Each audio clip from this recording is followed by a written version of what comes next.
Good morning, everybody, and thank you for attending this press conference and for being here. I'm joined by several of my colleagues today, and before I get started, I'll introduce myself. I'm Andrew Lewis, State Representative from the 105th District, which is in Dauphin County. Just to introduce my colleagues here, I have Aaron Bernstein over here, Jared Solomon, Mike Jones, Wendy Thomas, Chris Dush, and Stephanie Borowicz, who together we represent 14 of our colleagues who are sponsoring and introducing an exciting state government reform proposal today, and that is what we're here to talk about. Since the founding of our nation, we were founded to have a government of, for, and by the people, where serving in public office was always meant to be a temporary and sacrificial service rather than a long-term career. Now, over the decades and even centuries since the inception of our nation, our institutions have morphed into elected offices becoming more long-term career propositions. And together, our group of legislators hopes to change that. We believe the time has come to restore the concept that we are a government of, for, and by the people, to restore the notion that government works for the people and not the other way around, and to restore the principle and the ideal that serving in elected office is a service to the people that we represent, not a self-serving lifelong career. And so I am proud with 13 of my colleagues today, 14 total, to be introducing a term limits amendment to the Pennsylvania Constitution. Our proposal is simple. It mandates that you can serve no more in either chamber than 12 years. That would be 6 terms for the House. It would be 3 terms for the Senate. We believe that this is a way to bring cultural change, where we have a citizen legislature, where new voices and new ideas are constantly introduced, where work ethic and what you bring to the table are keys to success rather than simply accumulating years of service, and ultimately, and most importantly, where we restore the concept that serving in elected office is indeed a public service to the people we represent, is a selfless thing, a sacrificial thing, rather than a self-serving and lifelong career. So basically a quick rundown of what the term limits bill proposes. We propose, like I said, it would be 12 consecutive years in either chamber, so 6 full terms in the House, 3 full terms in the Senate. If a member wishes to serve longer than that, they would have to take a 1-term break before they're eligible to run again. This is a phased and thoughtful approach to becoming a term-limited legislature. The clock on the 12 years would start once this amendment is enacted, and before it is enacted, this would go to a referendum vote to the people to choose whether or not they want to become a term-limited legislature. We believe that this is the best way to return the power of government back to the people where it belongs and to start to change the culture in Harrisburg so that government once again works for the people that we serve. It is time to stand up and usher in a culture of selfless service to our institutions of government, and by standing together, we can and will return the power back to the people and restore that original ideal of having a government of, for, and by the people. I'll now be followed by my prime co-sponsor on this measure, State Representative Mike Jones of York County. Good morning, everyone. I was motivated to run for office by the notion that politics was never intended to be a career. Nearly 2 years later, my commitment to that principle remains unchanged. I want to start by thanking my colleague and fellow freshman representative, Andrew Lewis. He's done an outstanding job spearheading this effort, and I'm honored to partner with him in being the primary sponsors of this bill. Both Andrew and I committed to vigorously support term limits during our respective campaigns, and this is a fulfillment of that promise.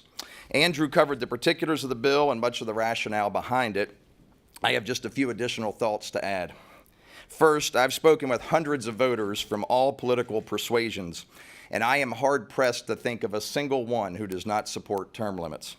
Keep in mind, this bill does not impose term limits. It simply gives our citizens the right to decide if they want them. That is not to say that most legislative decisions should be settled through referendum. They should not. But I think every legislator in this building would acknowledge that voters overwhelmingly support term limits. When we know that to be true, and it's a subject that pertains directly to ourselves, I believe we have an obligation to allow the citizens of our state to express their will. Lastly, let me acknowledge that there are some legitimate concerns regarding term limits. Andrew already addressed institutional knowledge, and I believe this bill strikes a proper balance on that front. Second, one can make the case that voters have the right to decide who their representative is, and we should not limit that choice. Again, not only does this bill empower voters to make the decision on term limits, but any candidate who serves 12 years need only step away for one term and they can run again. Similarly, if someone loses an election, the clock is reset. Point being, we are not trying to limit voter options, but rather trying to level the playing field and offset some of the ever-increasing advantages that go along with ever-increasing tenure. A third concern is that term limits may give too much power to bureaucrats and staff members. While I understand the concern, we'd be hard-pressed to say the current system is doing much to limit bureaucracy. If anything, term limits may actually help the situation. In short, if our nation can survive limiting the president to 8 years, I'm quite confident our Commonwealth will survive limiting our terms to 12. Let's put it on the ballot and let's let the voters decide. With that, I'd like to now introduce my colleague Aaron Bernstein, who represents Beaver, Butler, and Lawrence counties.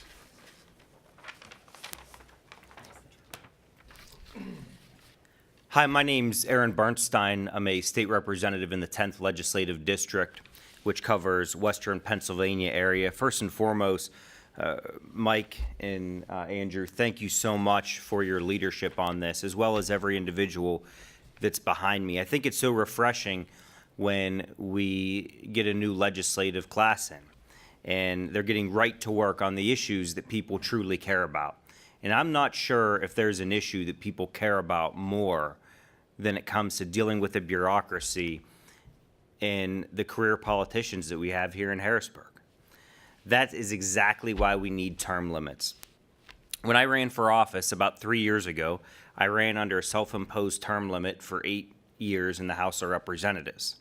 I'm currently in my second 2-year term, and I know that the clock is ticking, and that makes me want to work harder because I understand that I don't have the ability to just sit back and let the bureaucracy take care of itself.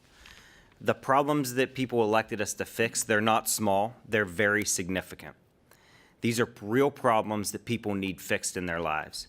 Career politicians are not going to solve these issues. They aren't in a hurry, and they certainly aren't going to propose bold ideas when every day, when these career politicians come to work, the first thing on their mind is, how do I get reelected? It ought to be, how do we get the job done? If we don't enact term limits, we will continue to see unfulfilled promises pile up and few results from politicians in this building. The Harrisburg swamp will grow deeper and more ineffective with each passing legislation. Term limits are a vital political reform that would ensure that the Pennsylvania legislature is refreshed with new and invigorating ideas and new solutions that will actually get done. Thank you so much, and I couldn't be more proud to be here to support what I believe is probably the one thing, if we could pick one thing to change in our political process, it would be term limits here. I couldn't be more proud to support this with my bipartisan colleagues behind me. At this point, I'd like to introduce Representative Stephanie Borowitz. Hi there, my name is Stephanie Borowitz, and I represent the 76th District, which is Clinton and part of Centre County. And I'm proud to be here today to support a term limits bill that Representative Lewis has proposed. And I know that when I was running for office also, at almost every door or every constituent that I would talk to, this was probably one of the top 5 issues that they would tell me. We're tired of career politicians. We're tired of political dynasties on both sides. Not just the Republican side, but on the Democratic side, both sides, people were tired of career politicians. I know, as Representative Lewis mentioned, back in the day in our nation, this was never meant to be an elitist position. It was farmers that rolled up their sleeves, came down to their state capitol, and represented the people. And I think this bill kind of brings that back into focus of why we're here to serve the people, and that this isn't meant to be a lifetime career. So I'm proud to be here today and support this constitutional amendment, and I'm proud of my fellow freshman representatives getting the job done. And I'm going to hand it off to Representative Solomon.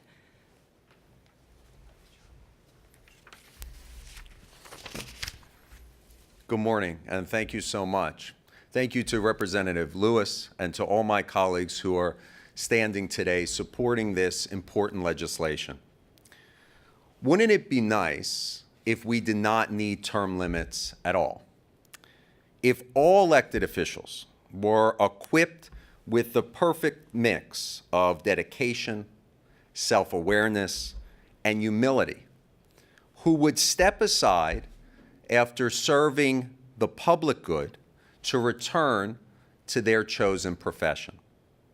Sadly, we know too well this does not happen. The reasons for this are many, from the professionalization of the public service to the stacked deck in favor of the incumbents and the need for campaign finance reform and more. But the impact is the same. People getting too comfortable and complacent in their position, coasting along instead of charging ahead on behalf of constituents and citizens desperate in need of new blood and new ideas. We need to clear out the trees whose shade halts the shoots of new growth on the ground. Term limits lets in the light to allow that new growth to thrive. The standard retort, and this was mentioned by one of my colleagues, the standard retort is that term limits the choice of voters. Elected officials will say, if people want me to remain as their representative, why tell them that they cannot vote for me? But the choice that they want is actually a rigged choice. Through the laws we have passed and the laws we have not, we have endowed incumbents with immense advantages. And that power stifles competition from challengers. The influence of money in our politics means incumbents never stop fundraising, and after you win, it is easier to raise more money. Term limits are no panacea for the ills of our politics, but if coupled with the required campaign finance and good government reforms people crave, they will restore voters' faith in their political system and trust in our institutions. Thank you so much. Well, I again want to thank my colleagues and especially Representative Jones for his leadership with me on this, and also a special shout out to Jared, who has joined us from the other side of the aisle, and we have several co-sponsors from both parties, and so we're happy to have Jared with us representing your caucus here. This is a very exciting initiative, and I will close here and invite Mike to join me while we await your questions. But this last weekend, my wife and I took our kids up to Valley Forge, and we're starting to teach them about, the founding of our nation and independence and things like that. And something I didn't realize is General Washington did not take a salary his entire time commanding the Continental Army. He'd kept a very detailed log of every single expense and submitted that to the Continental Congress. And what the culture was back then was very much selfless service. And I think here in the Commonwealth, where the inception of our nation took place, let's lead the way to restore that culture once again, where serving in public office is a service to the people and is not a self-serving lifelong career. So thanks so much, and we await your questions. Mike, if you want to join me, and we'll field those as best as we can. Steve? Have you had any conversations with leadership about term limits? Yes, we have. We're being very strategic about this and trying to be smart as legislators. So we have definitely approached leadership. I've talked to the majority leader, have talked to the majority whip. We've talked to the speaker's team and have definitely put, lined up the things in a row that we need to line up to make sure we have a good shot at this. So I understand, is it could you serve your 12 years in the House and then run for Senate and serve 12 years? I mean, You could, yes. Okay. You could do. The goal is to limit the endless accumulation of power in either chamber. And so, yes, under this proposal, you could do 12 years in the House and then go on to do 12 years in the Senate. And for some of you, I know that you were elected and replaced people who had been there for a long time. And I think there's quite a few of you up there that had that circumstance. And is that, I mean, was that an inspiration? Did you feel that that was, standing in the way of you running for office? It wasn't the case for me, but for me, it's just been the motivation. It's something I've been passionate about for a long time, as a number of us said, reinforced by virtually every voter that you speak to. And again, I think it bears repeating, we are not imposing term limits. We're simply looking to get a referendum to give the voters a chance to choose if they want to amend the Constitution. I can't speak for all of my colleagues as far as the longer serving members, but I don't know. Yeah, for me, this had nothing to do with the member I replaced. This was something I believed in for years. And I would note, this is not about an individual member here. It is about a cultural change that covers the entire institution for the next generation of legislators. And I think very quickly, that's a good point. We've got some long-serving legislators that are very good and effective legislators. So with any initiative, there are some trade-offs. We just believe that the good in the long run strategically far outweighs the bad. And again, keep in mind, those folks would be grandfathered in any event. So it's not at all a critique. Some of them, again, are very effective. You have effective and ineffective junior and senior legislators, but we think by far the good outweighs the bad going forward. There, but they'd be grandfathered in. Their clock would start when the amendment were enacted. So basically, if you've been here 10 years or 12 years and you vote for term limits, you're not going to have to go home. Your clock would start the moment the constitutional amendment is enacted. And we did that to bring that phased transition and to make this proposal legislatively feasible. And to make sure I'm reading this right too, so it's not only that you could run for House for 12 years and then be in the Senate for 12 years, but it's you could be in the House, serve 12 years, take 2 years off, and then run for another 12 years, and you could keep doing that. Right? You could. As long as you take a break, and that's the proposal that we build a consensus around to make this, again, legislatively feasible to get this ball down the field into the end zone. Could you conceivably then also do 12 years in the House, 12 years in the Senate, 12 years in the House, 12 years in the Senate? I know. Conceivably, but two quick comments. One is the reason for that is, again, as we shared, there are legitimate concerns. One of those is that the voters should have the right to choose their representative. So if they are passionate about that senior representative, in 2 short years, they could reelect them if they chose to. At the same time, it does break that cycle of incumbency. So it resets the things like chairmanships and so forth. It does allow an introduction of new blood without limiting the voters' hands. So we think that's one of the unique pieces, as opposed to, say, the President of the United States. When they're done, they're done. Here, if the voters have buyer's remorse, they can go back to the original. But we think it accomplishes both goals that way. Yes, the big thing is when you can accumulate kind of an endless tenure, and you're gaining power through that, and it continues to accumulate. Just by resetting for a term, we'll do much to rectify that. And then also, Representative Solomon mentioned, that there's a lot here. This is if you want to beat incumbency, if you want to beat entrenched politicos, there's also things like campaign finance reform that people would probably throw in redistricting. There's a lot of different reforms. What's the opinion of the assembled group on some of those other more thorny topics? That's a really fair question, Stephen. For now, we've chosen just to fixate our focus on term limits. When you look at those Venn diagrams and where there's overlap, we feel there's a strong consensus around term limits. And so we want to focus on that initiative, and then maybe we'll talk about some of these other proposals on a bipartisan basis as well. And one other thing is, I know early in this session when I was looking at the number of freshmen coming in this time, I did hear, and I know one of you alluded to the fact that, people will say, hey, we have term limits now, if voters don't want to, they vote you out. I mean, this session, we had 43 new members in the House alone. I mean, that was like a fifth of the legislature. I mean, I think going back to after the pay raise, I mean, there we saw a little bit more of a turnover. So it does happen that we get.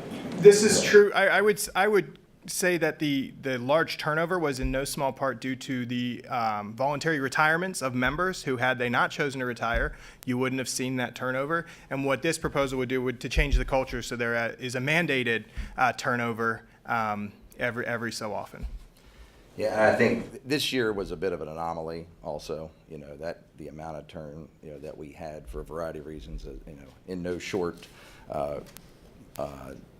order either was the, Washington, I think drove a lot of heavy turnout and so forth. So I think this year was a bit of an anomaly, but it does not change the fact that incumbents over time have such an incredible advantage. The odds of being primaried continue to diminish. The ability to fundraise, as the Representative Michael Solomon talked about, so on and so forth. The ability to award, get grants for your area.